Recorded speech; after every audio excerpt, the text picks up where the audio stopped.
வணக்கம். ஏன் என்ற கேள்வி விவாத நிகழ்ச்சிக்கு நேயர்கள் அனைவரையுமே வரவேற்கிறோம். தமிழ்நாடு சட்டமன்ற தேர்தல் முடிவுகளில் தொடங்கி இன்றைய தினம் வரைக்கும் பல்வேறு திருப்பு முனைவுகளோடு தமிழக அரசியல் கடந்து கொண்டே இருக்கிறது.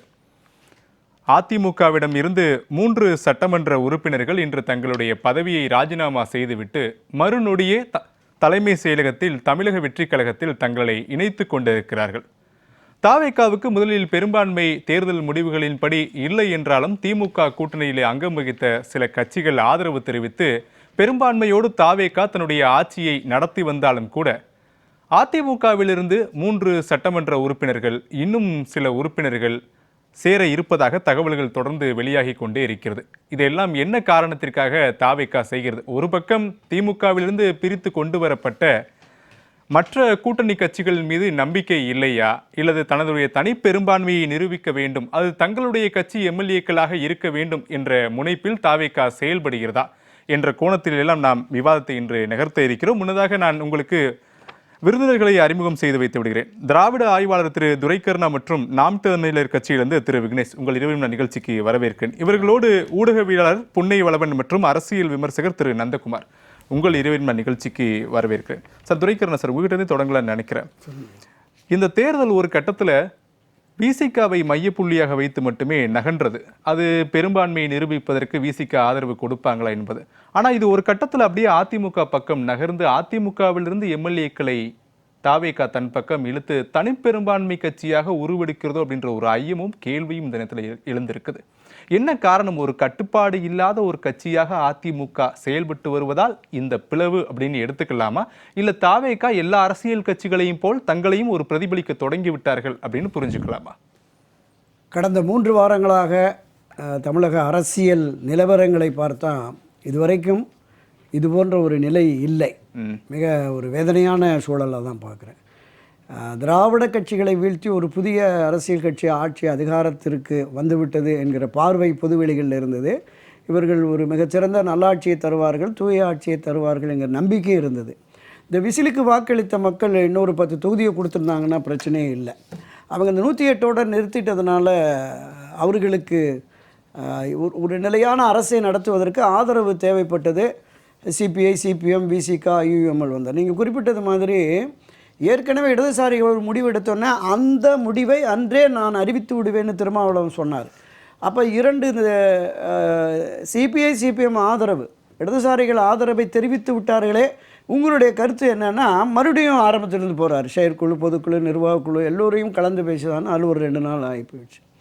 2 நாளுக்கு அப்புறம் சேருவதா இல்லையா அப்படிங்கிற மாதிரி வெளியிலிருந்து ஆதரவாக அமைச்சரவையில் இடம் பெறுவதான்னு இந்த விசிகாவை சுற்றியே ஒரு வார கால அரசியல் போயிட்டு இருந்ததை நம்ம பார்த்தோம். ஒரு வழியாக அவங்க வந்துட்டாங்க.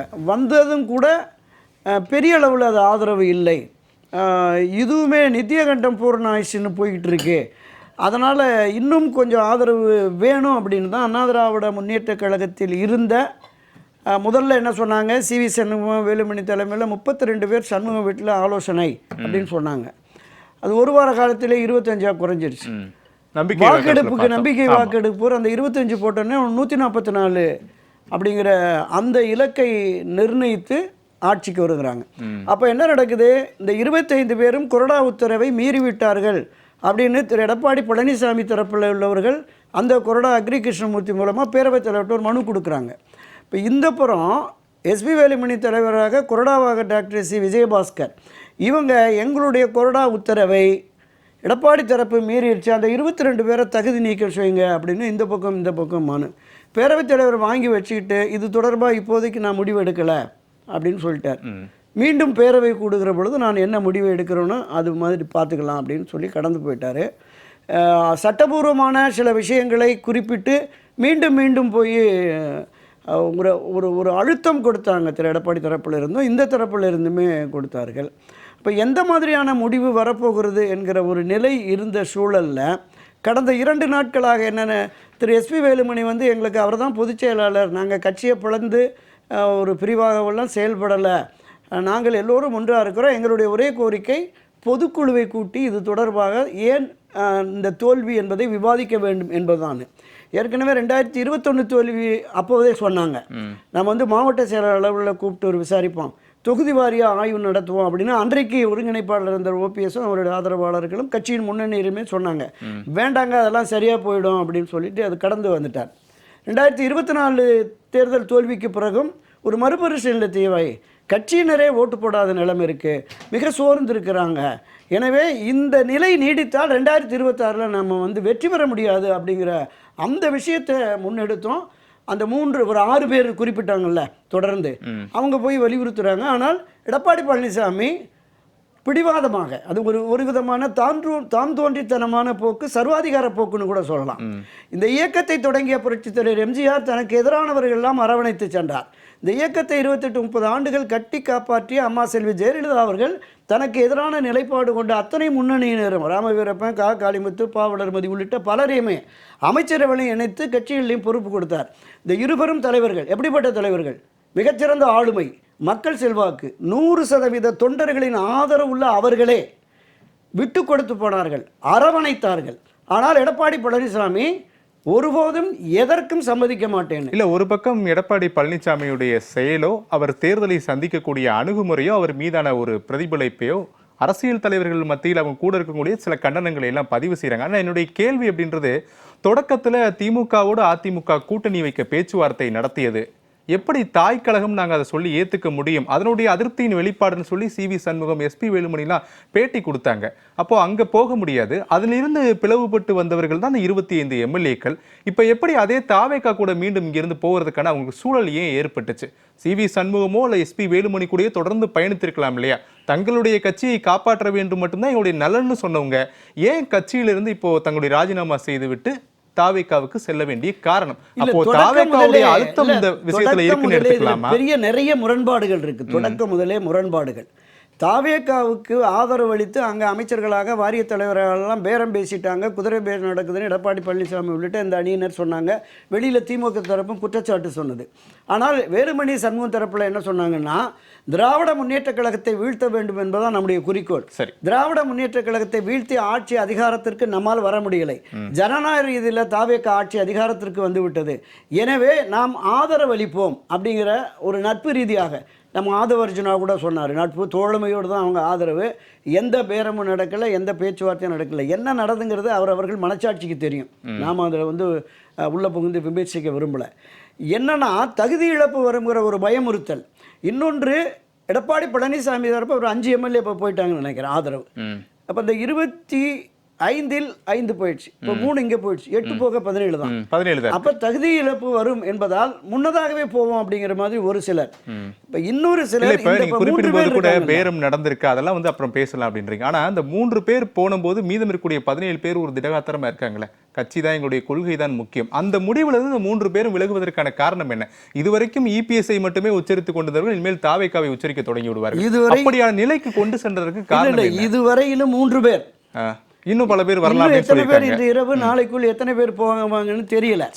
அவங்களுக்கு அண்ணா திராவிட முன்னேற்ற கழகத்தில் இரட்டை இலை சின்னத்தில் வெற்றி பெற்று தொடர்ந்து 5 ஆண்டுகள் கழக உறுப்பினராக செயல்பட வேண்டும் என்ற எண்ணமும் உணர்வும் இல்லை என்றால் இவங்க கட்சிக்கே வேஸ்டாக தான் இருந்திருக்காங்க. நான் என்ன சொல்கிறேன், கட்சி தலைமைக்கு கட்டுப்பட்டு கட்சி முக்கியம் என்று கருதி பணம், புகழ், மற்ற விஷயங்கள், இந்த ஈகோவெல்லாம் கடந்து போயிருந்தாங்கன்னா வரவேற்கலாம்.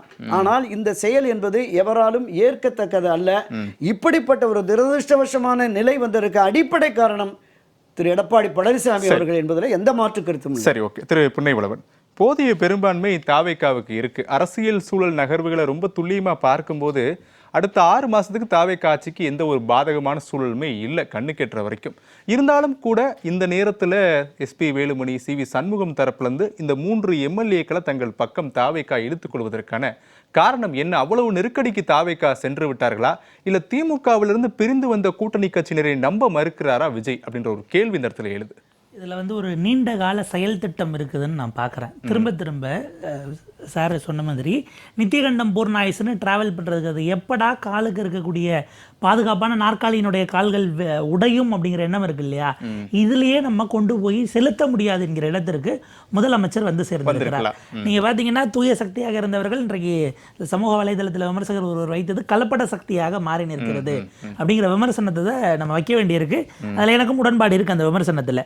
நீங்கள் பாரதிய ஜனதா என்கிற ஒரு கட்சி 34 ஆண்டுகளுக்கு பிறகு செய்த ஒரு விஷயத்தை பிரதமர் மோடியும் உள்துறை அமைச்சர் அமித்ஷாவும் அரசியலில் ஒரு அரசுக்கு பொறுப்பேற்று 14 ஆண்டுகள் எடுத்து செய்த ஒரு விஷயத்தை தமிழ்நாட்டில் 2.25 ஆண்டுகள் ஆன ஒரு கட்சி செய்திருக்கிறது அப்படின்னு நம்ம பார்க்க வேண்டியிருக்கு.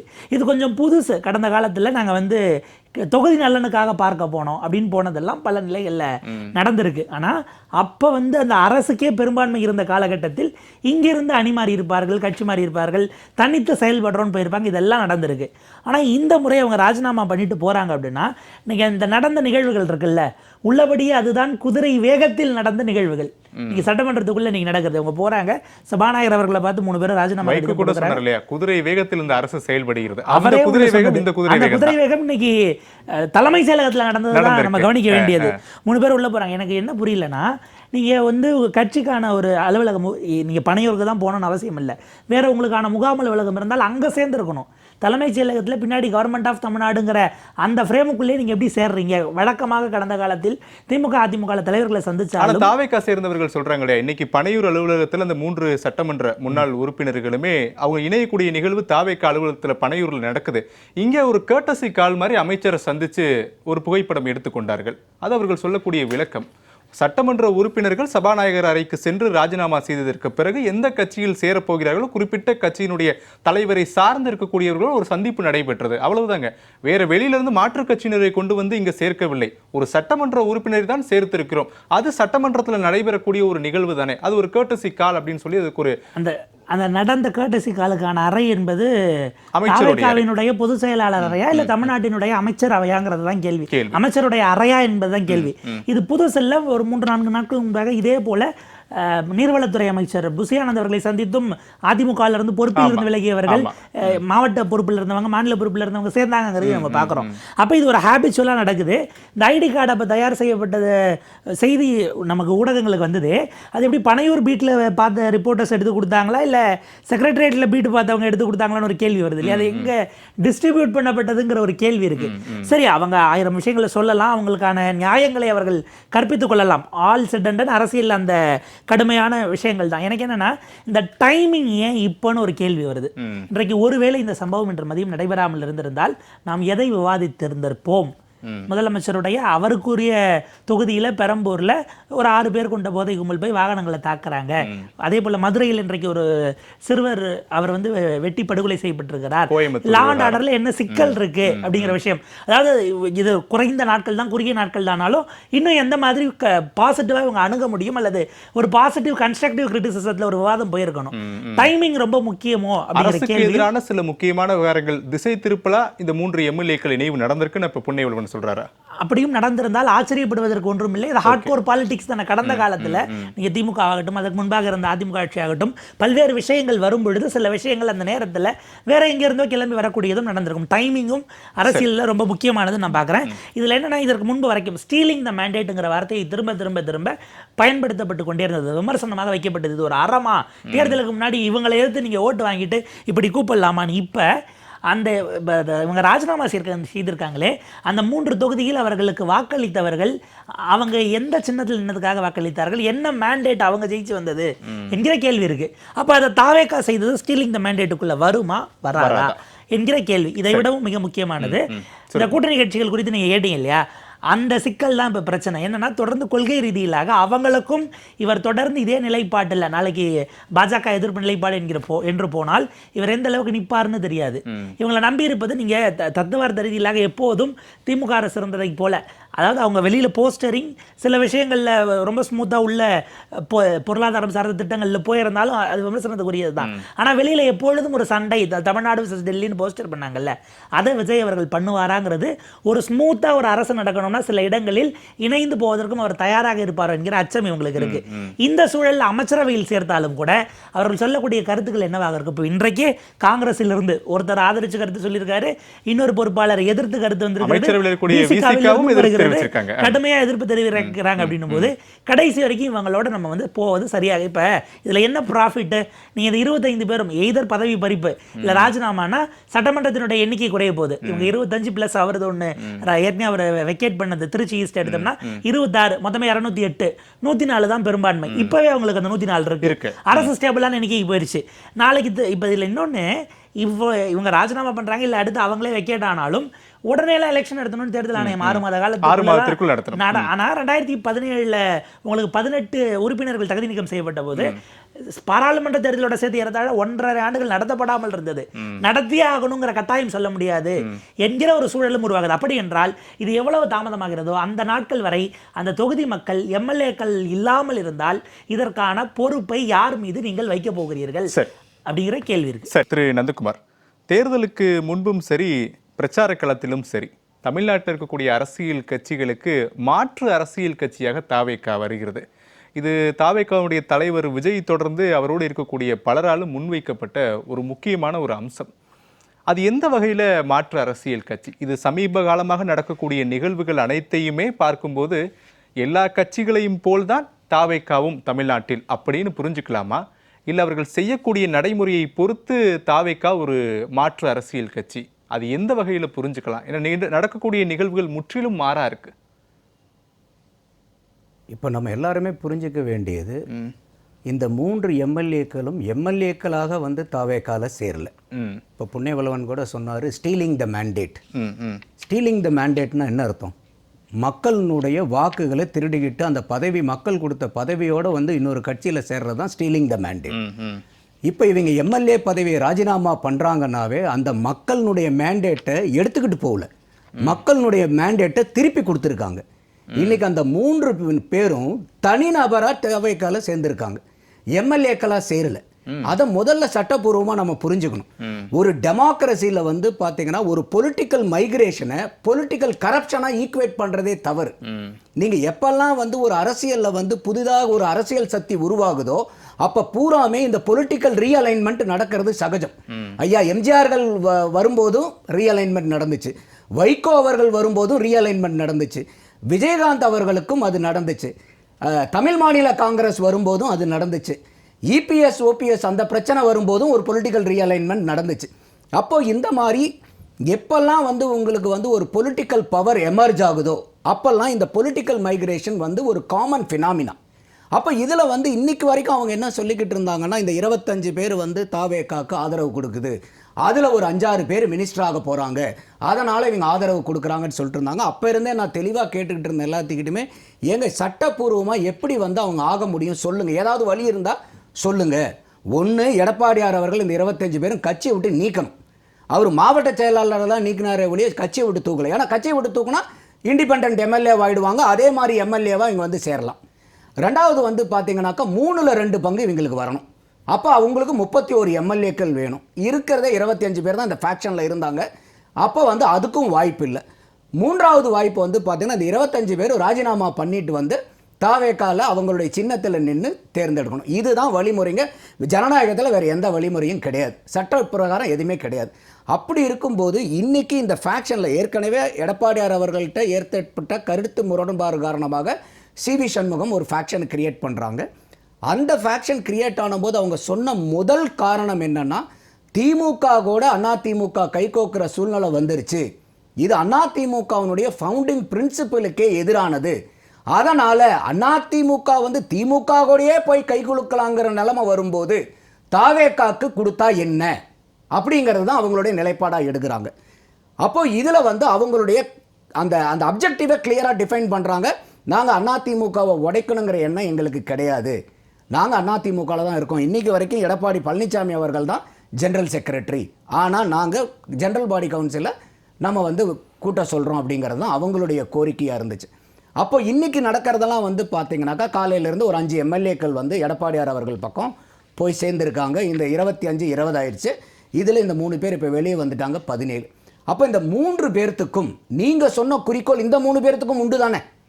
எதற்காக இந்த ஃபேக்ஷன் வெளியே வந்துச்சுன்னு சொன்னீங்க? அதிமுக திமுக கூட கை கோத்துருச்சு, அதுக்கு விட தெரியாமல் நம்ம வந்து மறுபடியும் ஒன்று சேர்றதில் வாய்ப்பு இல்லை, அதனால் நீங்கள் பொதுக்குழுவை கூட்டுங்க, இதுதானே சார் உங்களுடைய கோரிக்கை? அப்போ இந்த கோரிக்கை எங்கேயாவது இது வரைக்கும் நிறைவேறி இருக்கா? இந்த 5 எம்எல்ஏக்கள் போய் நீங்கள் சேர்ந்திருக்கீங்க, இன்னும் பல பேர் போய் அப்படியும் சேரலாம். இப்போ தாவேக்கா பக்கம் வந்து 3 பேர்த்துக்கு மேலே வரலாங்கிற மாதிரியே இன்னைக்கு இந்த மீதி இருக்கக்கூடிய 5 பேர்த்துலேருந்து இன்னும் அதிகமாக கூட ஐயா எடப்பாடியார் பக்கம் போய் சேரலாம். சிவி சண்முகம் அவர் கூட போய் சேரும்போது எங்கள் 15-17 ஆயிடுச்சுங்கும் போது இந்த 25-17 ஆயிடுச்சு மாதிரி 25-35 ஆகிறதுக்கு எவ்வளோ நேரம் ஆகும்னு சொல்லிட்டு அவர் வண்டியில் ஏறி போகிறாரு, விளக்கம் சொல்கிறேன்னு. அப்போது இந்த 3 பேர்த்துக்கும் ஒரு உன்னதமான நோக்கம் கூட இருக்கலாம் இல்லையா? நம்ம வந்து பாத்தீங்கன்னாக்கா திமுக கூட உன்னதமான நோக்கம் என்ன? 2:30 மணிக்கு பதவியை ராஜினாமா செய்துவிட்டு 2:45 மணிக்கு ஆதவர்ஜுனாவை சந்தித்து தாவேக்காவில் இணைகிறார்கள். 15 நிமிடத்துல அப்படி என்ன உன்னதமான நோக்கம் அவங்களுக்கு இருக்க போகுது? இல்லைங்க, ஒரு ராஜினாமா செய்யறதுக்கு முன்னாடி அவங்க யோசிச்சு பார்த்தானே இதெல்லாம் செஞ்சிருப்பாங்க. என்ன யோசிச்சு நீங்க நினைக்கிறது வந்து பாத்தீங்கன்னா இப்ப ராஜினாமா பண்ணனதுக்கு அப்புறம் தான் ராஜினாமா பண்ணியாச்சு, இனிமேல் நம்ம எந்த கட்சியும் இல்ல, எம்எல்ஏக்கள் இல்ல, அடுத்தது என்ன பண்ணலாம்னு உட்காந்து யோசிச்சு அதுக்கப்புறம் நடவடிக்கை எடுப்பாங்களா? அடுத்த நடவடிக்கை என்னன்னு புரிஞ்சு தெரிஞ்சு சிந்திச்சு தான் இந்த முதல் கட்ட நடவடிக்கையான ராஜினாமாவை எடுப்பாங்க. இது யாரா இருந்தாலுமே, நீங்களா இருந்தாலும் நானா இருந்தாலும், ஒரு நிர்வாகத்திலிருந்து ஒரு ராஜினாமா பண்ணிட்டு போறோம்னா கூட என்ன பண்றோம், அடுத்த ஆல்டர்னேட்டிவ் என்ன, அடுத்த ஆப்ஷன் நமக்கு என்னன்னு கையில வச்சுக்கிட்டு தான் ராஜினாமா பண்ணுவோம். அப்போ இந்த இடத்துல இந்த 3 எம்எல்ஏக்கள் ஜனநாயக ரீதியா தான் நடந்திருக்காங்க. இது ஒண்ணு ஜனநாயகத்துக்கு மீறினது இல்ல. 3 பேரும் எம்எல்ஏ பதவியை ராஜினாமா பண்ணிட்டு அந்த கட்சியில போய் சேர்ந்திருக்காங்க. இதுக்கு வந்து இன்னொரு ஐயா வள்ளுவர் சொல்றார், பிறர்க்கின்னா முற்பகல் செய்யின் தமக்கின்னா பிற்பகல் தாமே வரும்னு. 2011 இதே தேமுதிக வந்து 29 எம்எல்ஏக்கள் ஜெயிச்சிருந்தாங்க. அன்னைக்கு வந்து இதுல இருக்கக்கூடிய பல எம்எல்ஏக்கள் அந்த 29 பேர்ல சற்றேறக்குரிய 9 பேர் வந்து அம்மையார் ஜெயலலிதா அவர்களையும் சந்திச்சு அவங்க வந்து ஃபுல் அண்ட் ஃபுல் வந்து கட்சியை விட்டு வரலன்னா கூட அவங்க வந்து இவங்களுக்கு தான் ரொம்ப சப்போர்ட்டிவா ஒர்க் பண்ணிட்டு இருந்தாங்க. அப்ப இதே அதிமுக கூட அந்த கேள்விகளை கேட்கும்போது என்ன சொன்னாங்க, இது அவர்களுடைய ஜனநாயக உரிமை. அப்ப அதிமுக செஞ்சா அது வந்து பொலிட்டிக்கல் ஸ்ட்ராட்டஜி, தாவேக்கா கட்டாவது செஞ்சாங்கன்னா பொலிட்டிக்கல் டிராஜடியா? இது எல்லாத்துக்கும் மாற்று அரசியல் தானே சார் தாவேக்கா. திருப்பி நீங்க அதிமுக செஞ்சுச்சு திமுக செஞ்சுச்சுன்னா நீங்க எதுக்கு? மாற்று அரசியல் தானே தாவேக்கா. ரெண்டுக்கு வித்தியாசத்தை புரிஞ்சுக்க. நான் சொன்ன வித்தியாசத்தை எனக்கு புரிஞ்சிருச்சு. நீங்க அவங்க எம்எல்ஏவா இருந்து அதிமுகவை ஆதரிச்சாங்க. இங்க இப்ப இவங்க எம்எல்ஏக்கள் அல்ல, கட்சி சார்ந்த எந்த விதமான அவங்க கிட்ட எம்எல்ஏ பதவிகளும் இல்ல, கட்சி பதவிகளும் ஒண்ணும் கிடையாது. ராஜினாமா பண்ணிட்டு தனி 3 நபர்கள் தாவேக்கால சேர்ந்திருக்காங்க. இந்த உரிமை இருக்கா இல்லையா? எந்த நபருக்கு ஜனநாயகத்துல இல்ல? கட்சி மாறினதெல்லாம் இது வரைக்கும் சரித்திரத்துல நம்ம பார்த்ததே இல்லையா? தேமுதிகவிடம் இருந்து எம்எல்ஏக்கள் வரும்போது என்ன பேசப்பட்டதோ தாவேக்காவிடம் இன்று அதிமுக எம்எல்ஏக்கள் வரும்போதும் அதே விஷயம் தான் பேசப்படுகிறது. என்னுடைய கேள்வி, மாற்று அரசியல்னு சொன்ன தாவேக்கா இதுதான் மாற்று அரசியல் வெளியில பேச தொடங்கிட்டாங்க. இல்ல, அதைத்தான் நான் கேட்கிறேன். இந்த மாற்று அரசியல்ல என்ன குறைய கண்டுபிடிச்சிருக்கீங்கன்னு நம்ம கேட்கிறோம். ஒருத்தருக்கு இன்னைக்கு எம்எல்ஏ பதவியிலிருந்து ராஜினாமா பண்ற ஜனநாயக உரிமை ஒரு எம்எல்ஏக்கு இருக்குதா இல்லையா? பெரும்பான்மை அடிப்படையில் பெரும்பான்மை அடிப்படையில் ஜனநாயகத்துல எம்எல்ஏ பதவியை ராஜினாமா பண்றதுக்கு அந்த எம்எல்ஏக்கு உரிமை இருக்கா இல்லையா? இருக்கு, ஆஃப் கோர்ஸ் இருக்கு. அப்புறம் என்ன உரிமை அந்த இருக்கிறது வந்து அவங்க ஜனநாயக உரிமையை நிறைவேற்றுறாங்க. இதே வந்து அதிமுகவினுடைய எம்எல்ஏவா போய் சேர்ந்தாங்கன்னா நானும் சேர்ந்து விமர்சிப்பேன். எதுக்கு நீங்க வந்து அதிமுக ரெட்டலையை பயன்படுத்தி எம்எல்ஏ வாக்கிட்டு உங்க தொகுதி மக்கள் வாக்களிச்சது அதிமுகவுக்காக, அந்த வாக்கை வாங்கிட்டு நீங்க இன்னைக்கு போய் வந்து தாவேக்காவுக்கு சப்போர்ட் பண்றீங்கன்னு நானும் விமர்சிப்பேன். ஆனா இன்னைக்கு அவங்க போனது தனிநபரா. இப்ப தாவேக்காவுக்கு ஏதோ ஒரு நோக்கத்தோட போயிருப்பாங்க இல்லையா? அது நல்ல நோக்கமா கூட இருக்கலாம். இதே நோக்கம் ஏன் தேர்தலுக்கு வெறும் 15 நாள் தான் சார் ஆகுது தேர்தல் முடிவுகள் வைந்து. 15 நாட்கள்ல அப்படி நீங்க என்ன கண்டுபிடிச்சீங்க தாவேக்கா கிட்ட? ஏதோ ஒன்று சொல்லி தானே, அடிப்படையில் ஒரு கருத்தை சொல்லி தான் இரட்டை இலை சின்னத்திற்கு வாக்குகளை வாங்கி நீங்க சட்டமன்ற உறுப்பினர்களாக சட்டமன்றத்திற்கு அனுப்பப்பட்ட 3 பேர் 15 நாட்கள்ல என்ன குறைய கண்டுபிடிச்சிங்க? அதிமுகல என்ன நிறைய கண்டுபிடிச்சிங்க தாவேக்கால? இப்ப அமைச்சர்களிடம் கேட்கும்போது கூட 15 நாட்கள் தான் ஆகியிருக்கு, எங்க அரசை பற்றி புரிந்து கொள்வதற்கு இன்னும் சில மாதங்கள் எடுக்கும் சொல்லி ஒவ்வொரு துறை அமைச்சரும் சொல்றாங்க. அமைச்சரே சொல்லும் போது 3 எம்எல்ஏக்கள் அப்படி என்னத்தை கண்டுபிடிச்சாங்க தாவேக்கா கிட்ட? சூப்பரான கேள்வி. இதே வந்து ரிசல்ட் என்னைக்கு வந்துச்சு?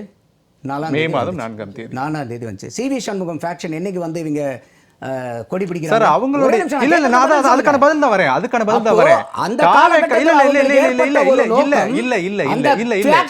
நீங்க தவறா புரிஞ்சுக்கிட்டீங்க. இல்ல அதிமுகவுடைய தொடர் தோல்விக்கு சில நிர்வாக குளறுபடிகள் காரணம் சொல்லி அவங்க வெளியில வந்தாங்க. இல்ல காரணங்கள் பிரதானமா வைக்கப்படுது. முதல்ல அவர் சிவி சண்முகம் சொன்னது ஃபவுண்டிங் பிரின்சிபல் ஆஃப் ஏடிஎம்கேக்கு அகைன்ஸ்டா இவங்க திமுக கூட கை கோக்குறாங்க. அடுத்தது தொடர் தோல்வி. அதுக்கு கூட தோல்வி முழுசா நாங்க வந்து ஐயா எடப்பாடியார் மேல சொல்ல விரும்பல, எல்லாருமே கூட்டு பொறுப்பு தான். ஆனா எதிர்கால நடவடிக்கை எப்படி எடுக்க போறோம், இதுல இருந்து எப்படி மீண்டு வர போறோம், கட்சி எப்படி பலப்படுத்த போறோம், அடுத்த தேர்தலுக்கு நம்ம எப்படி தயாராக போறோம், திருப்பி எப்படி அம்மாவனுடைய ஆட்சி அமைக்கிறதுங்கிறது அவங்களுடைய குறிக்கோள். அப்ப அவங்களுடைய குறிக்கோள் 2. ஒன்னு திமுக கூட கை கோத்தது தான் முதல்ல. ரெண்டாவது நம்ம எதிர்கால கட்சியினுடைய திடப்படுத்தல். இந்த 2 புள்ளி தான். அப்போ அந்த ஃபேக்ஷன்ல இருந்து இன்னைக்கு 5 பேர் நீங்க ஐயா எடப்பாடியார் கூட நீங்க போறீங்க. அப்ப அவங்களுக்கு அந்த ஃபேக்ஷன்ல இருந்தவங்க இப்ப நீங்க இந்த 2 பிரதான காரணத்தையும் முழுக்க ஏத்துக்கக்கூடிய நபரா இருந்த 3 பேர் இருந்திருந்தாங்கன்னா நீங்க இந்த இடத்துல இருந்தீங்கன்னா நீங்க என்ன நடவடிக்கை எடுப்பீங்க? இதை சொல்லி தானே சார் நீங்க வெளியே வந்தீங்க, ஃபேக்ஷனா வந்தீங்க. அப்ப இந்த 3 பேருக்கு திடீர் நாணோதயம் வந்துருச்சான்னு கேக்குறீங்க. அந்த நாணோதயம் ஏற்பட்டனால தானே சார் அதிமுக ஃபேக்ஷனே வந்துச்சு. அப்ப இவங்களுக்கு மட்டும் திடீர்னு இன்னைக்கு வந்த புது நாணோதயம் இல்ல. அப்ப அவங்க கூட என்ன சொல்றாங்க, இவங்க ஆட்சியில வந்து இப்ப அம்மா உணவகத்தை கூட போய் அவங்க எல்லாருமே அமைச்சர் பெருமக்கள்லாம் போய் ரிவ்யூ பண்ணி அதுக்கு உண்டான நலத்திட்டங்கள் எல்லாம் செஞ்சு அதை ஸ்ட்ரென்தன் பண்ணணும்னு எடுக்கிறாங்க. திமுக ஆட்சியில கூட அம்மா உணவகம் கவனிக்கப்பட்டதா? ஏதாவது செய்யப்பட்டதா? அதுக்கு எத்தனையோ கோரிக்கைகள் அதிமுக சார்பில் இருந்து வச்சாங்கல்ல. இவர் விஜய் அவர்கள் இப்ப என்ன பண்றாரு, மாண்புமிகு முதல்வர், நீங்க திருப்பி சுத்தி அங்கதான் வரீங்க. திமுக இல்ல திமுக செய்யாததை தாவேகா செய்கிறது. அப்கோர்ஸ் திமுக செயல்ன்றதுக்காக தான் தாவேகாவுக்கு வாக்களிச்சாங்க. நீங்க ஒரு முதலமைச்சர் இருக்கீங்க, உங்களுக்கு கீழே ஒரு அமைச்சரவை இருக்கிறது, நீங்க எல்லாம் துறை சார்ந்த நிர்வாகங்களை கவனிக்க வேண்டும். அம்மா உணவகம் கூட துறை சார்ந்த அலுவலக கீழே தான் வருது. அதெல்லாம் நீங்க செய்ய வேண்டியது. இதை போய் நீங்க திமுக செய்யல, நாங்க செய்யறோம், நாங்க பார்த்தீங்களா எப்படி இருக்கிறோம், இதெல்லாம் எப்படி வாழ்த்து கேட்டுபடி இல்ல. கடமையை ஒருத்தர் செய்ய தவறும் போது ஒரு கடமையை செஞ்சவரை சுட்டி காட்டுறது தவறு. சரிதான், சரிதான். அதிமுக காரங்களுடைய வேண்டுகோளா இருந்துச்சு. ஆமா ஆமா. அப்ப அத வந்து கட்சி பாராபட்சம் இல்லாம இப்ப எல்லாருமே வந்து அதிமுக திரு நந்தகுமார் இப்படி முடிச்சிடலாம். திரு நந்தகுமார் சொல்வது 3 எம்எல்ஏக்கள் ஜனநாயக நெறிமுறைகளுக்கு உட்பட்டு தாவேகாவில் இணைவதற்கு முன்பு அத்தனை லட்சம் பேர் வாக்களித்த அந்த வாக்குகளை எல்லாம் உதறிவிட்டு ராஜினாமா என்ற முடிவை எடுத்துவிட்டு தான் வந்திருக்காங்க. இதுல எங்களுக்கு எந்த பங்கும் இல்லை. ஜனநாயக அடிப்படையில் 3 எம்எல்ஏக்கள் வந்து என் கூட சேர்ந்தாங்க. நாங்க ஒரு கட்சியா வரவங்களை எல்லாம் அரவணைக்க வேண்டும். அந்த அரவணைப்பின் அடிப்படையில் 3 பேரை சேர்த்துக்கிட்டோம். இவ்வளவுதாங்க நடந்துச்சு அப்படின்னு முடிச்சிருக்கீங்க. அவ்வளவுதான், வேற என்ன? நீங்க சொல்லுங்க. இல்ல அதுதான் நீங்க சொல்றதுக்கான ஒரு கன்க்ளூஷன் கொடுத்துறேன். இல்ல சட்டபூர்வமா இது தப்பு, கான்ஸ்டிடியூஷனலா இது தப்பு. நான் கேள்விகளுக்கு நான் பதில் சொல்றேன். தப்புன்னு சொல்லவே இல்லையே. எந்த தவறும் இல்ல. திருப்பி சொல்றேன். அவங்க ஜனநாயகத்தை திருடிட்டு வரலைங்க. அந்த ஜனநாயகத்துல மக்கள் கொடுத்த மேண்டேட்டை அவங்க ராஜினாமா பண்ணிருக்காங்க. அதத்தான் நானும் சொன்னேன். ஒரு தனிப்பட்ட நபரா இன்னைக்கு அவங்க சேர்ந்தவங்க 3 தனி நபர். அப்ப இந்த தனி நபர் இந்தியன் கான்ஸ்டிடியூஷன்ல டெமோக்ரஸி என்ன, என்னுடைய பொலிட்டிக்கல் சாய்ஸை செலக்ட் பண்ற உரிமை எனக்கு இருக்கா இல்லையா? இது வரைக்கும் ஒரு தனி நபர் கட்சி மாறி போனது இல்லையா? ஒரு எம்எல்ஏக்கள் ராஜினாமா பண்ணது இல்லையா? எம்பிக்கள் ராஜினாமா பண்ணது இல்லையா? எம்எல்ஏ பதவியோட இங்க வந்திருந்தா நானும் அவர்களை சாடுவேன். அதுல எனக்கு எந்த மாற்று கருத்தும் கிடையாது. அது வர முடியாதுன்னு உங்களுக்கும் தெரியும். இந்த 3 பேரும் ராஜினாமா பண்ணிட்டு தனிநபரா போய் சேரும் போது என்ன தப்பு இருக்கு? சரி, தவறு. எனக்கு இருக்கக்கூடிய பிடிக்கல.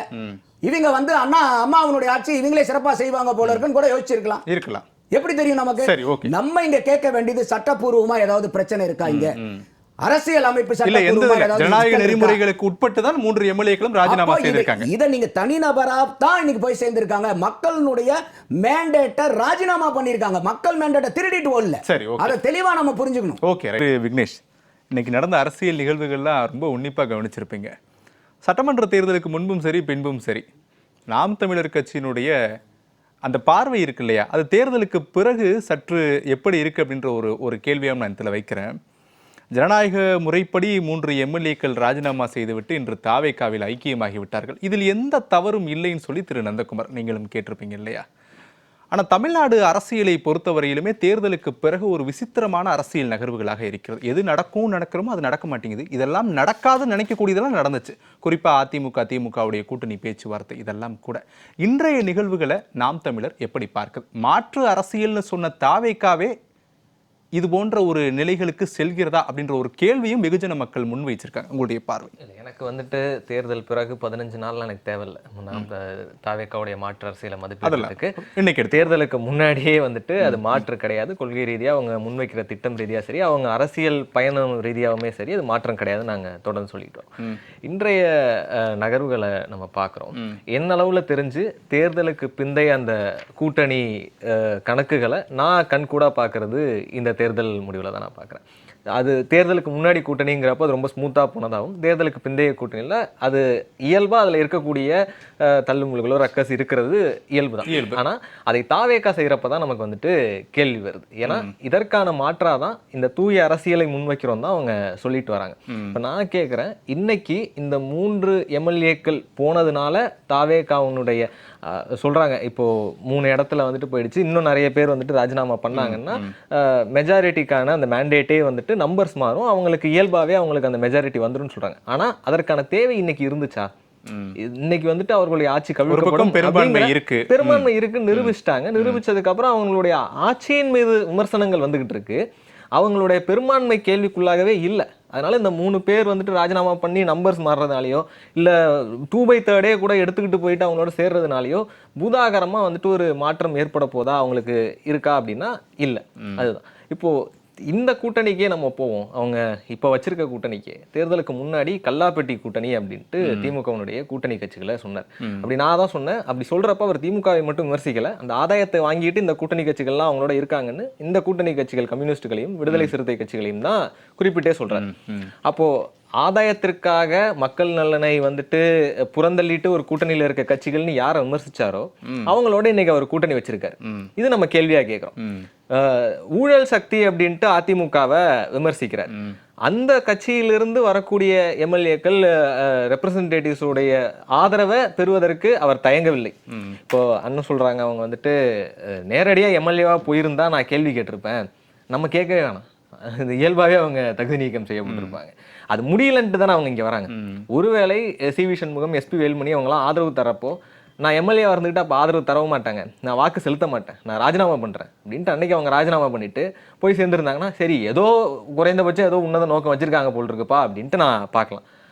அப்போல்லாம் ஆதரவாக வாக்கு செலுத்திட்டு அமைச்சரவையில் இடம் கிடைக்கல, அமைச்சரவை தீர்மானம் செய்யப்பட்டுருச்சு அப்படிங்கிறப்போ இன்னைக்கு வந்துட்டு ராஜினாமா செஞ்சுட்டு போறது வந்துட்டு அரசியல் புனித செயலாலாம் என்னால் பார்க்க முடியாது. அப்போ யாரை ஊழல் சக்தி அப்படின்னு சொன்னாரோ அவர்களுடைய வந்துட்டு அவர்களுடைய ஆதரவை பெறுவதற்கு விஜய் தயாராக தான் இருந்தார். இதுல எங்க மாற்று வருது? அவர்களுக்கு அமைச்சரவையில் இடம் கொடுக்கப்படுமா அப்படிங்கிற கேள்வி வந்தப்போ கூட அவர் அமைதியாக தான் இருந்தார். அதற்கான மறுப்போ யாருமே தெரிவிக்கல. அப்போ நான் தான் சொன்னேன், இன்னைக்கு கூட அருண்ராஜ் அவர்கள் அமைச்சர் தான் சொல்லியிருக்காரு, ஒருவேளை தாவேகாவின் ஆட்சி கவிழ்ந்தால் அவங்க வேண்டி கேட்டோம் அப்படி நடக்கக்கூடாதுன்னு, ஏன்னா நாங்கள் அப்படி வந்தோம்னா 234 தொகுதியிலையும் ஜெயிப்போம் அப்படிங்கிறார். அப்போது மறுபடியும் வந்தால் எங்களுக்கு சிம்பத்தி வரும், நாங்கள் பெருவாரியாக வெற்றி பெறுவோம்னு சொல்லக்கூடிய அவர் அப்போது ஏன் வந்துட்டு விமர்சனம் வைத்த யாரை இவர்கள் தீய சக்தின்னு சொன்னார்களோ அவர்களுடைய வாக்கை பெற்ற, இல்லை இந்த நானே சொல்கிறேன் அவர்கள் தீய சக்தி தான், அந்த மரபாய்ந்து இவர்கள் வந்துட்டு தமிழ்நாட்டை கொள்ளையடித்த கும்பலோடு ஏன் இவர்கள் சேர வேண்டும்? ஆனால் தாவேகா சொல்லக்கூடிய விஷயங்களும் திரு நந்தகுமார் சொல்லக்கூடியதை நம்ம எடுத்துக்கலாமே. ஒரு கட்சியிலிருந்து அந்த கட்சிக்கு அப்பாற்பட்டு அவருடைய கொள்கையிலோ தலைவர்களோடு முரண்பாடு ஏற்படக்கூடிய நபர்கள் கட்சியினுடைய அடிப்படையை உதறிவிட்டு எங்களுடைய கட்சிக்கு ஐக்கியமாக வரும்போது நீங்கள் வேண்டாம் போயிருங்க, நாங்கள் சேர்த்துக்க மாட்டோம்னு எந்த ஒரு கட்சியும் சொல்ல முடியாது இல்லையா? அந்த ஒரு ஸ்டாண்டை கூட தாவேகா எடுத்துருக்கலாம் இல்லையா? இன்னைக்கு இல்லை, அது சொல்ல முடியாது. ஆனால் அப்படி போகலாம் அப்படிங்கிற ஒரு ஸ்பேஸை எது கொடுக்கும்னு நீங்கள் நினைக்கிறீங்க? முற்றுமுழுதாக இவர்கள் வந்துட்டு ஒரு மாற்று சக்தி இதை வந்துட்டு ஏற்க மாட்டாங்க, அந்த கட்சியில் போனால் அது ஒரு முழுமையான ஒரு மாற்று அரசியல் அது முன்வைக்குது அப்படின்னா ஏற்கனவே கொள்ளையடித்த கட்சிகள் அங்கே போக வேண்டிய அவசியம் அவங்களுக்கு இருக்காது. அவங்க அதை நோக்கி அவங்களுக்கு அந்த சிந்தனையே வராது. அந்த ஸ்பேஸ் அவங்களுக்கு இருக்குன்னு அவங்க நினைக்கிறதுனால தான் அங்கே போகிறாங்களோ அப்படின்னு நான் ஒரு கேள்வி வைக்கிறேன்.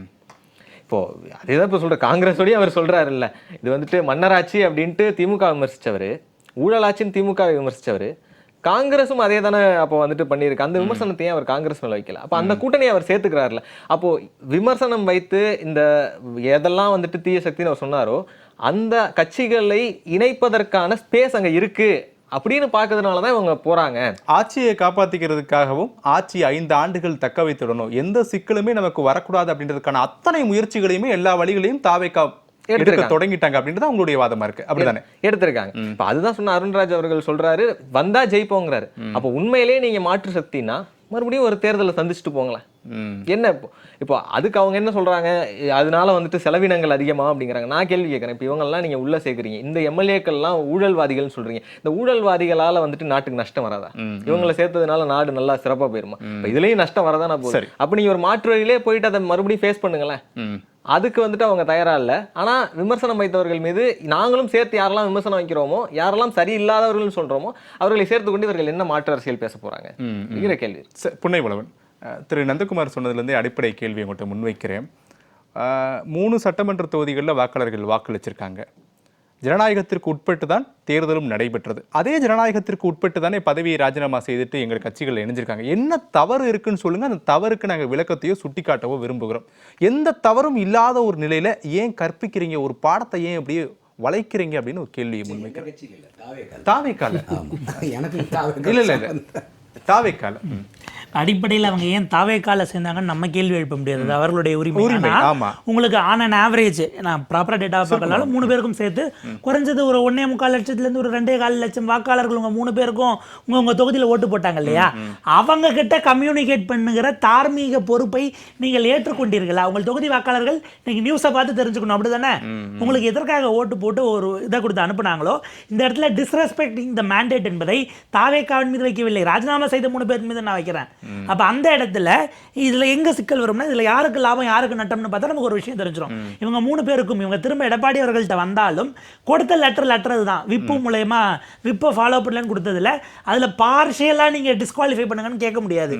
நாளைக்கு சபாநாயகர் ஒட்டுமொத்தமாக தலைக்கு மேல தோங்குற கத்தியாக டிஸ்குவாலிஃபிகேஷன் இருக்கு, இருந்து அவங்க டிஸ்குவாலிஃபை ஆனாங்கன்னா அது அவங்களுக்கு சிக்கலாகும்.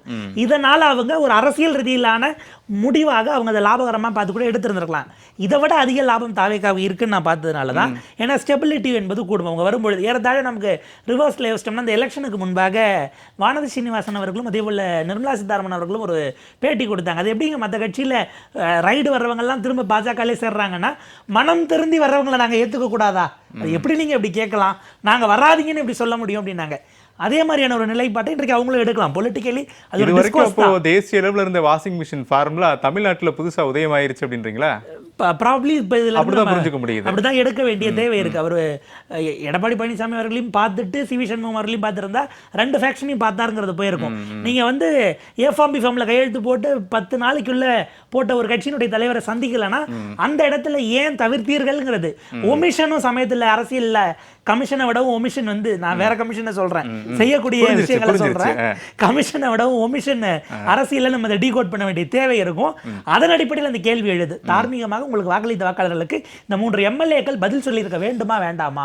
இது அவங்களுக்கான லீகல் ஆப்ஷன். ஆனா அது வந்து எம்எல்ஏக்களுடைய தனிப்பட்ட விவகாரம் இல்லை. இப்போ தாவேக்காவிடம் இந்த கேள்வியை முன்வைத்தாலும் கூட அது எம்எல்ஏக்களுடைய விவகாரம். ராஜினாமா செய்துவிட்டு எங்களோடு வரும்போது அவர்கள் தனிநபர்கள் அடிப்படையில் நாங்கள் அவங்களை கட்சியில் சேர்த்துக்கிட்டோம் அப்படின்ற ஒரு வாதம் தானே வரும். அது எம்எல்ஏகளுக்கும் தாவேக்காவுக்குமான இடைவெளியை அது பிரிச்சிடும் இல்லையா? நீங்க சொல்றக்கூடிய வாதத்தை நான் கேட்கிறேன். இண்டிவிஜுவல் அவங்க போய் அவங்கள அங்க பேசிக்கிட்டோம் அப்படிங்கிற இடம் வருதானா? இப்படி வர்றவங்களே இந்த ஒரு ஷார்ட் ஸ்பேன்ல சேர்க்குறீங்க அப்படின்னா, இப்போ இவங்க 3 பேர் மேலேயும் பின்னணியில் அவங்களுடைய அஃபிடவிட்ஸை நம்ம பார்த்தா தான் தெரியும். ஏதேனும் பெண்டிங்கில் இருக்கு அப்படின்னா அது முதலமைச்சருக்கு கீழே இருக்கக்கூடிய டிவிஎஸ்சிக்கு கீழே வந்தால் முதலமைச்சர் என்ன முடிவு எடுப்பார்னு ஒரு கேள்வி வரும். அந்த இடத்துல அது கான்ஃப்ளிக்டாக மாற வாய்ப்பு இருக்குங்கிறது தான் நம்ம பதிவு செய்ய வேண்டியது. எய்தர் இப்போ நீங்கள் கிளீன் சிட் கொடுத்து உள்ளே ஏற்றிருக்கிறீங்க, மனம் திருந்தி வந்தவர்களை ஏற்றுக்கொள்வதற்கு நாங்கள் எப்படி இல்லைன்னு சொல்ல முடியும்? அரவணைக்கிறோம் நீங்கள் பேசுனீங்கன்னா பொலிட்டிக்கல் டிஸ்கோர்ஸ்குள்ளே வந்துடும். திமுக அதிமுகவை விடவும் ஒரு படி மேலே போய் தமிழ்நாட்டில் ஏற்கனவே இருக்கக்கூடிய அரசியல் களத்தில் தன்னை டாப்பில் தாவேக்கா பொசிஷன் செய்திருக்கிறது. சரி, அப்படிங்கிறது தான் அவங்கள நம்ம பார்க்க வேண்டிய பார்வையாக. ஓகே, நந்தகுமார் சார் உங்கள்கிட்ட நிறைவாக கேட்குறேன். இப்போது தாவேக்கால இணைவதற்கு முன்பும் இந்த குறிப்பிட்ட 3 சட்டமன்ற உறுப்பினர்கள் நான் முன்பு சொன்னதை அந்த 15 நிமிட இடைவெளியில் எந்த முடிவும் எடுத்திருக்க மாட்டாங்க. தாவேக்காவோடு நாங்கள் இணைய போகிறோம் அப்படின்ற முடிவை சில மணி நேரங்களுக்கு முன்போ சில நாட்களுக்கு முன்போ எடுத்திருக்கலாம். அப்போ ஒரு பக்கம் தாவேக்காவினுடைய அணுகுமுறையாக கூட இருக்கலாம் இல்லையா? நீங்கள் எம்எல்ஏ பதவியை ராஜினாமா செய்தால் மட்டுமே நாங்கள் ஏற்றுக்கொள்ள முடியும், இல்லை அது ஜனநாயக அடிப்படையில் தவறாக மாறிவிடும், எங்களுடைய கட்சிக்கு ஒரு கெட்ட பெயர் ஏற்பட்டுவிடும் அப்படின்ற அழுத்தமாக கூட இருக்கலாம். அந்த முடிவை தாவேக்கா எடுப்பதற்கான காரணம் என்ன? பெரும்பான்மை இருக்கக்கூடிய ஒரு கட்சி மாநிலத்தில் ஆட்சி அமைத்திருக்கிறது, இருந்த போதும் ஒரு 3 சட்டமன்ற உறுப்பினர்களை ராஜினாமா செய்துவிட்டு வாருங்கள் நாங்கள் ஏற்றுக்கொள்கிறோம் அப்படின்னு சொல்வதற்கான தார்மீக காரணம் என்ன? ஜனநாயகம் தான். எம்எல்ஏவாக இருக்கும்போது எங்கள் கட்சியில் நாங்கள் யாரையும் எடுத்துக்க மாட்டோம். நீங்கள் தனிப்பட்ட நபர்களாக இருந்தீங்கன்னா வாங்க, அவ்வளோதான். இது வந்து டிவிகே அவர்கள் சொல்லி தான் அவங்க செஞ்சாங்களா இல்லை அவங்க இங்கே அணுகலாங்களா நமக்கு தெரியாது. அப்போ அதனால தான் சொல்கிறேன், இதில் சட்ட சிக்கல் எங்கே இருக்குது. இப்போ பொன்னைவலவன் சொன்னார் டிவிஎஸ்சி கேஸ் எல்லாம் அதுக்கெல்லாம் வராங்களா அப்படின்னு சொல்லிட்டு. இன்றைக்கி அந்த கேஸ் எல்லாம் என்னென்ன இருக்குதுன்னுங்கிறது அஃபிடாவிட்டில் ஃபைல் பண்ணி தானே இன்றைக்கி எலெக்ஷனில் சேர்ந்துச்சு தேர்தலில் ஜெயிச்சு வந்திருக்காங்க. அப்போ இதெல்லாம் வந்து அவங்க மேலே என்னென்ன வழக்குகள் இருக்குன்னு ஒவ்வொரு வேட்பாளர்கள் மேலேயும் என்னென்ன இருக்குதுங்கிறத வந்து தேர்தல் கமிஷன் வந்து அம்பலப்படுத்தி தானே இருக்குது. அதையும் தாண்டி தானே அதையெல்லாம் பார்த்து தானே மக்கள் வாக்களித்து அனுப்பிச்சிருக்காங்க. அப்போ அந்த வாதம் ஏற்புடையதில்லை. ஏன்னா இது மக்களால் தேர்ந்தெடுக்கப்பட்டது. அவர் கேட்டது ஒரு நியாயமான கேள்வி என்னன்னா, அட்லீஸ்ட் இவங்க போய் அவங்க மக்கள் கிட்ட சொல்லியிருக்கலாமே, அதுல எனக்கு உடன்பாடு உண்டு. ஏன்னா மக்கள் உங்களுக்கு வாக்களிச்சிருக்காங்க, அதை நீங்க அந்த மக்கள் கிட்ட போய் சொல்லியிருக்கலாம். அது வந்து இந்த 3 நபர்கள் சார்ந்தது, தாவேக்கா சார்ந்த விஷயங்கள் அல்ல. அப்போ அந்த மாதிரி இருக்கக்கூடிய சூழ்நிலையில வந்து இன்னைக்கு அதையெல்லாம் நம்ம வந்து பார்க்கணும். அப்போ இந்த கொள்ளையடிச்ச கட்சியிலிருந்து இங்க வராங்கிறதையும் குற்றச்சாட்டா சொன்னாங்க. இப்போ கொள்ளையடிச்ச கட்சியிலிருந்து வரும்போதே விஜய் அவர்கள் பதவி ஏற்கும் போதே ஒரு டயலாக் சொல்றார்.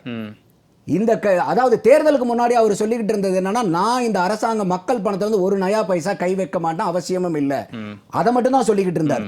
ஆனா பதவியேற்பு விழாவில் அவர் இன்னொரு வார்த்தையும் சேர்த்துறாரு, யாரையும் ஒரு பைசா கை வைக்கவும் விட மாட்டேன், ஜெயிச்சுட்டு ஒரு ஆட்டம் ஆடலான்னு பாத்தீங்கன்னாக்கா அழிச்சிருங்கன்றார். அப்ப அதையும் மீறி தான் நீங்க இங்க வந்து சேர்றீங்க. அப்போ அந்த இடத்துல இன்னைக்கு வரப்போறீங்க. இப்போ ஒரு உதாரணத்துக்கு கிரிக்கெட் டீம் இருக்குன்னு வச்சுக்கீங்களேன், ஒரு கேப்டன்ஷிப் மாறினாவே அந்த டீமுடைய பெர்ஃபார்மன்ஸ் மாறும் சார். ஒட்டு மொத்தமா அந்த கிரிக்கெட் டீம்ல இருக்கக்கூடிய 11 பேரையும் மாத்தி கேப்டன் ஒப்பீட்டு அளவுல கிரிக்கெட் வேற. இப்போ ஸ்போர்ட்ஸே வேணாம், அதிமுகல குற்றம் செய்த நபர்கள் அதே குற்றத்தோடு தானே வந்திருப்பாங்க. இப்போ நீங்க தார்மீக அடிப்படையில் எம்எல்ஏ பதவியை ரிசைன் பண்ணிடலாம், அவர்கள் மீது இருக்கக்கூடிய வழக்குகளை தள்ளுபடி செய்ய முடியாது, அதே வழக்குகளோடு தான் வருவாங்க. எந்த வழக்குகளை முன்வைத்து தாவேக்காவால் விமர்சிக்கப்பட்ட ஒரு கட்சியிலிருந்து வருகிறார்களோ, எந்த வழக்குகளும் இல்லாத நபராகவா தாவேக்கா அழைத்துக் கொள்கிறது? இல்ல அதே வழக்குகளோடு வரக்கூடியவர்கள் தான். வழக்கு இருக்கா நம்ம பார்க்கணும். நீங்களும் பார்க்கலாம், நானும் பார்க்கணும் நம்ம. அப்போ இந்த இடத்துல தாவேக்கா கிட்ட வந்து சேர்ந்த உடனே இந்த வழக்குகள்லாம் தள்ளுபடி ஆச்சுன்னா நீங்க அன்னைக்கு கூட டிபேட்ல கூப்பிடுங்க, நான் வந்து தாவேக்காவை எதிர்த்து பேசுறேன். சரி. அப்போ இது வந்து நம்ம யூகத்தின் அடிப்படையில் இங்க போனா அவங்களுடைய வழக்குகள்லாம் தள்ளுபடி ஆயிடுமா? அது இது ஏற்புடையது இல்ல. இப்ப கூட இன்னைக்கு டிவிஎஸ்சி வந்து இந்த கடந்த 5 ஆண்டுகள்ல வேலை செய்யாம இருக்கிறது இப்ப கொஞ்சம் வேலை செஞ்சுக்கிட்டு இருக்காங்க. இப்போ அப்போ நம்மளுடைய பார்வை அது யாரா இருந்தாலும், அவர் அதைத்தான் பதவியேற்பு விழாலே சொல்றாரு, யாரா இருந்தாலும் நம்ம கிட்ட இருக்கும்போது அவங்க 5 பைசா கை வைக்க விட மாட்டேன். அப்போ இதுல கூட வந்து பாத்தீங்கன்னாக்கா அந்த இடத்துல ரொம்ப முக்கியமானது. இப்ப மறுதேர்தல் வருதுதா என்னங்கிறது போது இப்ப திமுக என்ன பண்ணுச்சு, சட்டசபைக்குள்ளார எதிர்த்து வாக்களிச்சாங்களா இல்ல அப்சைன் ஆனாங்களா? வெளிநடப்பு செஞ்சுட்டாங்க. ஏன் வெளிநடப்பு செய்யறாங்க? நீங்க தான் சார், நீங்க இதே வந்து விஜய் அவர்களை எதிர்த்து தானே உங்களுடைய அரசியல் களம் இருந்துச்சு. ஐயா எடப்பாடியார் நாச்சுக்கு 22 பேர்னா கூட எதிர்த்து வாக்களிச்சார். நீங்க ஏன் சார் 59 பேர்த்த வச்சுட்டு நீங்க வெளிநடப்பு செய்றீங்க? அப்ப இதுதான் உங்களுடைய அரசியலா? விஜய் விமர்சனம் பண்ணிட்டு நீங்க வெளியே சட்டசபைக்கு வந்து வெளியே விமர்சனம் பண்ணி என்ன பிரயோஜனம்? சட்டசபைக்கு உள்ளார நீங்க எதிர்த்து வாக்களிச்சீங்கன்னா பரவாயில்ல. அப்ப இது எல்லாமே இருக்குல்ல. அப்ப நம்ம கேட்கறது இன்னைக்கு சட்டத்தின் அடிப்படையில், ஜனநாயகத்தின் அடிப்படையில், அரசியலமைப்பின் அடிப்படையில் ஏதாவது தவறுகள் இருக்குதா? சரி, ஓகே. இந்த 3 நபர்கள் வந்து இந்த தாவேக்கால சேர்ந்ததுங்கிறதா நம்மளுடைய மையப்புள்ளி. அதை விட்டுட்டு மீதி நம்ம கேட்கிற அத்தனை கேள்வியுமே யூகத்தின் அடிப்படையில், அவங்க மேல இந்த டிவிஎஸ்சி கேசஸ்லாம் இருந்தா ஏதாவது கேஸ் நம்ம இது வரைக்கும் இந்த விவாதத்திலே நம்ம விவாதிக்கலாம், அதெல்லாம் எடுத்து விவாதிச்சிருந்தோம்னா ஒரு ஆரோக்கியமா இருந்திருக்கும். Okay, right. Thiru Duraikannan sir, sir இதை குறுக்கிட்டு வர முடியுங்க? இல்லை, அதான், அதாவது நான் தொடக்கத்திலே சொன்னபோது இவை எல்லாவற்றுக்கும் அடிப்படை காரணம் எடப்பாடி பழனிசாமியினுடைய அந்த சர்வாதிகாரத்தனம், தாந்தோண்டித்தனம்னா எல்லா நிகழ்வுகளுக்குமே அடிப்படை காரணம் அவர்னு சொன்னேன். இந்த 3 எம்எல்ஏக்கள் செய்தது அத்தனை மீது ஜனநாயக போர்வை பொறுத்து ஜனநாயக சாயம் பூசி எல்லாம் இதை கடந்து போயிட முடியாது. அவர்கள் செய்தது பச்சை சந்தர்ப்பவாதம், துரோகம், சுயநலம். அதுதான். நீங்கள் காலங்காலமாக அண்ணா திராவிட முன்னேற்ற கழகத்தில் பயணித்து உங்களுக்கு இடம் கொடுத்து தொகுதிகளில் மக்களை சந்தித்து ரெட்டலையில் அம்மா பேர், தலைவர், புரட்சித் தலைவர் பேரெல்லாம் சொல்லி மக்களுக்கு நாங்கள் நல்லது செய்கிறோம், ஆட்சி அதிகாரத்திற்கு 210 தொகுதியில் வெற்றி பெறுவோம் என்று சொன்ன எடப்பாடி பழனிசாமியினுடைய பிரசாரத்தை நம்பி இவங்க 3 பேரும் போய் சொல்கிறாங்க, உங்கள் தொகுதிக்கு நல்லது பண்ணுவேன், எல்லாம் செய்வேன் அப்படின்னு சொல்லிட்டு பேசிட்டு இந்த ஒரு முடிவை எடுத்திருக்கிறாங்க. அப்போ இதில் என்ன நடந்தது அப்படிங்கிறதான். இப்போ திரும்ப தாவேக்கால போய் இணைஞ்சு மறுபடியும் விசில் சின்னத்தில் போட்டு வெற்றி பெற்று தாவேக்கா எம்எல்ஏவோட தொடரணும்னு என்ன பயமுறுத்திருக்காங்கன்னா, இந்த பதவி பறிபோகம், உங்களுக்கு வந்து தகுதி இழப்பு வந்துடும், அதனால் நீங்கள் இங்கே வந்துருங்கிற மாதிரியான ஒரு பேரம் பேசப்பட்டிருக்குது. அதில் எந்த மாற்றுக்கு சார், அந்த இடத்துல ஒரு கேள்வி எழுது. சொல்லுங்கள். மொத்தம் இப்போ இன்னும் 17 எம்எல்ஏக்கள் இருக்காங்க. அந்த 17 எம்எல்ஏக்களுக்கு வராத ஒரு பயம் ஏன் இந்த குறிப்பிட்ட 3 பேருக்கு வந்திருக்கு? இல்லை, அதாவது பயம் என்பதை விடவும் இது முழுக்க இப்போ வந்து இது ஒரு வர்த்தக சூதாட்ட கிழமை, இந்த அரசியல் ஆதாய அரசியலாக மாறிடுச்சு. நம்ம வெளிப்படையாக பேசணுன்னா மிக மோசமான விளைவுகளை நிச்சயமாக அரசியல்வாதிகள் சந்திக்க வேண்டியது இருக்கும். ஒரு மிகப்பெரிய லாட்டரி குடும்பம் வந்து தமிழ்நாடு அரசியலை ஒரு ஒரு ஒரு மோசமான நிலைக்கு கொண்டு போயிட்டாங்களோ அப்படிங்கிற மாதிரி தான் நீங்கள் வலைத்தளங்களில், காட்சி ஊடகங்களில் பார்க்குறது தெரியும். அதனால தான் எவ்வளோ பெரிய ஒரு மிகப்பெரிய இயக்கத்தில் அனைத்து இந்த அண்ணா திராவிட முன்னேற்ற கழகம் என்பது 7 முறை ஆட்சி கட்சியாக இருந்த கட்சி இன்றைக்கு மிக மோசமான நிலைக்கு கொண்டு போய் ஒவ்வொருத்தரும் சுயநலம் சார்ந்து சிந்திக்க ஆரம்பிச்சுட்டாங்க. தலைவர் முக்கியம் இல்லை, அம்மா முக்கியம் இல்லை, கட்சி முக்கியம் இல்லை, தனிப்பட்ட ஒரு நலனுக்காக நிச்சயமாக அந்த சுயநலத்தின் வெளிப்பாடு தான் இது. இதை ஊக்குவிக்கிறது டிவிக்கு. அதுதான் என்னோட குற்றச்சாட்டு. நீங்க ஒரு தூய ஆட்சி, நல்ல ஆட்சி கொடுக்கணுங்கிற பொழுது நீங்கள் பாருங்கள், அடுத்தடுத்த நிகழ்வுகளில் உங்களுக்கு ஆதரவுகள் வருகிற பொழுது மக்களுடைய ஆதரவை பெற்று நீங்கள் வரலாம். இன்றைக்கு பெரிய அளவில் ஆபத்து ஒன்றும் இல்லை.